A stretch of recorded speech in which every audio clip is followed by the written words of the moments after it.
She was currently drowning in finals as she drafted these, so yeah, we're lucky we got questions. Yes, and this may explain why these questions seem very sensible, which is very unlike MK. And then I asked her about it, and she was like, she brought up the 105 question thing she gave me back in February. Otherwise known as the Lila Music Challenge. And I was like, no thanks, never mind. It's fine. It's great.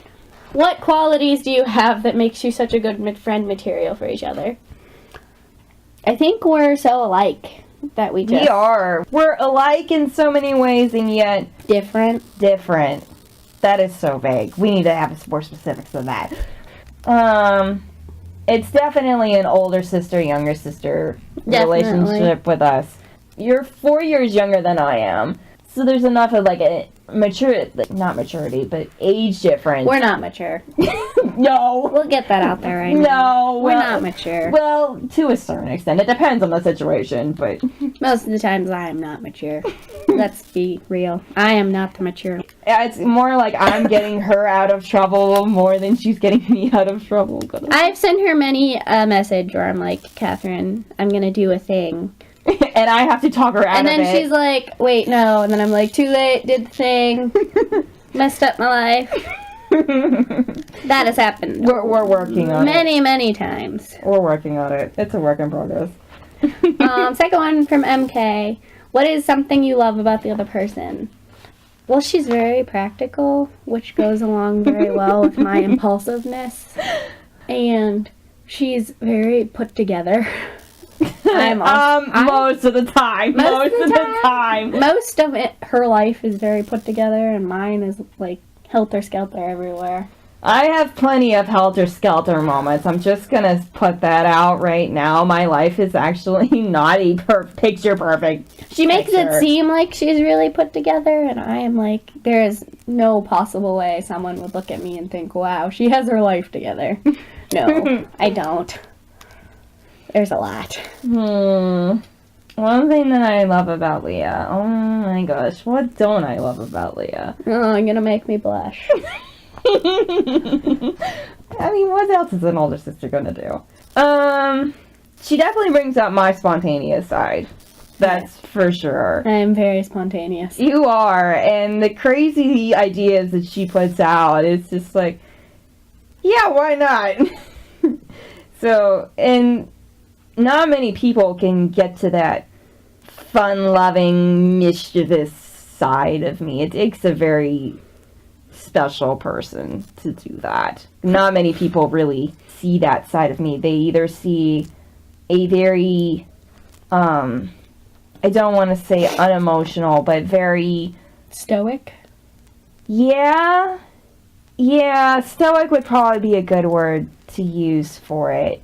Normally, I'm a very serious person to be around. I am not bubbly by any stretch of the imagination, unless I'm in a very sanguine mood, which is usually when I'm around her. Definitely. I keep forgetting we're not filming, so I'm just like nodding my head. I'm like, I have to talk. But yeah, she definitely brings out that fun inner core that hardly anybody else sees. I wormed my way in, and now she can't get me out. That is true, because normally whatever happens with my friend relationships is that I end up losing track, and it's not intentional usually. It's just I am, because I am such a task-oriented person and not a people-oriented person, I tend to like focus solidly on tasks and what I need to do and what I need to do for the future. And a lot of the times, it's just, I will actually not talk. Normally with me, if I meet someone new, I'm kind of like reserved around them. Yeah, a little shy. I mean, I am too. For like a week. And then if they're still there, I'm like, surprise, I'm weird, now you can't get away. Yeah, she started sharing her weirdness with me, and then that's when I started sharing my weirdness with her, and then it just escalated from there. Yeah, there's a detail we forgot. Okay, so thanks, MK. We're glad you're back from college. And that you survived finals. She did, barely. It's only going to get worse from here, MK. Probably. I'm just saying that as a former college student myself. Okay, from Pony Girl. If you didn't have to sleep, precious sleep, what would you do in your spare time? Oh, gosh. I would probably, like, spend my time all outside because I like the nighttime. Oh, yeah. MK and I keep saying we're gonna, like, fill a truck up with pillows and blankets and then drive out in the middle of her field and stargaze all night. Take me with you, please. I want to do that so bad. Because that would be really fun. Because I like stargazing, too. I would spend all my time outside. I'm a night person. And ever since I started working, I can't be a night person anymore, and that makes me really It's one of the reasons I hated working at the dairy, too, is because ever since college, I've discovered I am more of a night person. I don't understand why. It's just, I am. Especially since I write better at night. I mean, I still try. I stay up really late, and then I have to get up really early. So my sleep schedule is very bad. I don't get much of it. What would I do if I didn't have to sleep, like in my actual spare time? Well, if you write better at night, you would probably write more. That is probably true. The other thing that I would probably do is I would probably, like, do all sorts of, like, projects. Like, I am a projects person. I literally have, like, 10 projects that are in the works that I haven't finished yet, or haven't finished for several years, and I'm trying to work through them, and it's just, like, not enough time. Lucky for her, we went shopping yesterday, and she bought a notebook specifically for projects. Yes, I can actually keep track of them all. So, yeah. I love notebooks like that. I was the one that bought 4 notebooks yesterday for no reason other than they were pretty and I needed them in my life. I'm a hoarder, too. I hoard. Oh, you're not the only one. Believe me, my whole house is a hoarder's den. Question 2 from Pony Girl. Favorite nail polish color? I, like, wear all kinds of colors, but, like, most of the time, I always find myself going back to red. I wear a lot of red nail polish. Like, especially on my toes. Pretty much, like, all the nail polishes on my toes are red. Huh. Right now, they're not painted because it's winter, so I'm wearing socks. So I'm like, why bother? Oh, yeah. I actually don't use nail polish that often. When I do, it's this pink shimmer. It's called Pink Ice. I don't know who makes it. But you normally put like 2 or 3 coats of polish on your nails, but I actually only put like 1 because the way that it is, if I put 1 coat on, my actual nail color will still come through. But if you turn your nails slightly, it has this really cool like shimmer color. It catches the light. It catches the light, yeah, but it still retains the natural look. I'm more of an all natural kind of girl when it comes to like beauty and stuff.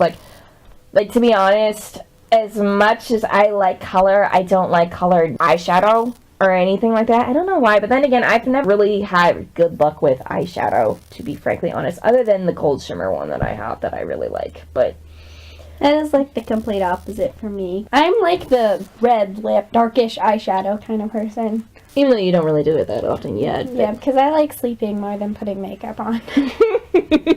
Whereas I don't really like putting on makeup at all because it's really uncomfortable. But it's funny because I noticed this yesterday. I was only wearing lipstick yesterday, but it looked like I was wearing a full face of makeup. Yeah, it was really weird. I was looking and I was like, it looks like I'm wearing like eyeshadow and mascara and things, and I'm just wearing lipstick. This is weird.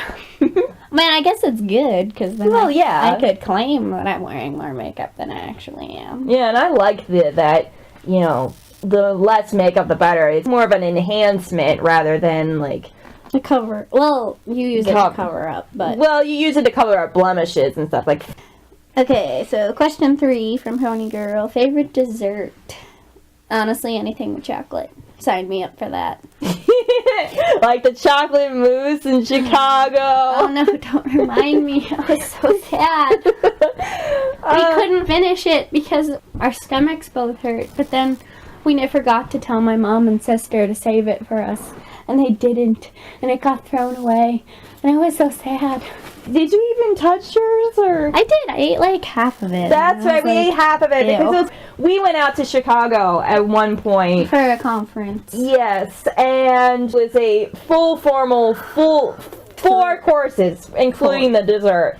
And it was one of those things where Lee and I were very, very hungry. We were in the car for like 7 hours that day too. So Was that the day we came in? yeah, Oh, that might have been why we were hungry.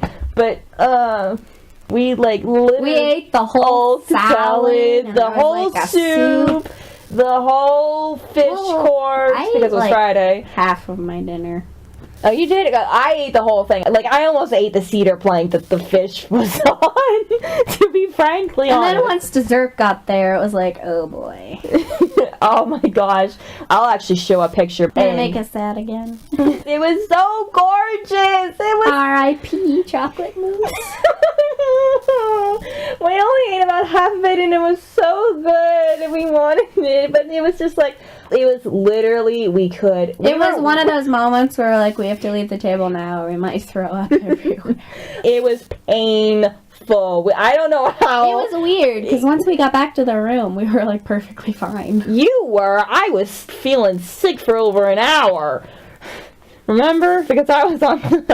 Yeah, she was just like lying on the bed, like suffering. It was horrible. I mean, I think I was still a little queasy, but I just got in the shower. Yeah. And the shower made me feel better. Yeah. That wasn't fun. Yeah. So, okay, question for from Pony Girl. Favorite weird dessert? Favorite weird dessert? Yeah. I mean, let me think about it. I don't know if there's any weird desserts. I mean, I've had like trifles and torts and... I mean, if we I had liked mousse. tapioca pudding, I'd say tapioca pudding, but tapioca pudding's gross. Well, I've had tapioca pudding myself, and I don't mind it. It's not bad. It looks like fish eyes. It's gross. No, it doesn't. Yes, it does. It's staring at you. No, it isn't. It's Then gross. again, you're also the crazy one that doesn't like quinoa either. That is so gross. Well, Ew. then again, Oh my you've had to gosh. you were forced to eat it for like what, 6 months, 8 months. My mom got this recipe for this, like, sweet potato chili. It was so gross. I liked Ew. it actually, but well, that isn't dessert. So, I mean, I don't think we've ever eaten weird desserts. I mean, the closest thing that I can think of is like this pineapple dessert. The one you made for the church picnic. Oh my gosh, that was amazing. I know. Oh my gosh. For anyone who wants the recipe, it's the sweet and sassy pineapple dessert recipe that I have on my blog, Working by Candlelight. I forgot you had that on there. I was trying to find that recipe. Oh, you were? Yeah. Because I modified it because I took an original, not an original, a recipe that I found on Pinterest. And I basically, like, jacked it up on steroids kind of thing. And I actually didn't mean to. There's a whole story that goes along with it. I'll refer you to that blog post. I'll put the link in. But yeah, that recipe it's not really weird, but the way that I made it, it was kind of weird. It tasted amazing, though. I wanted to go back for more, but it was all gone. That's right. We didn't have any leftovers that particular time, No, did we? it was really sad. I was like, I wanted more. Okay, so that's all the questions from my blog. Thank you guys for asking such great questions from there.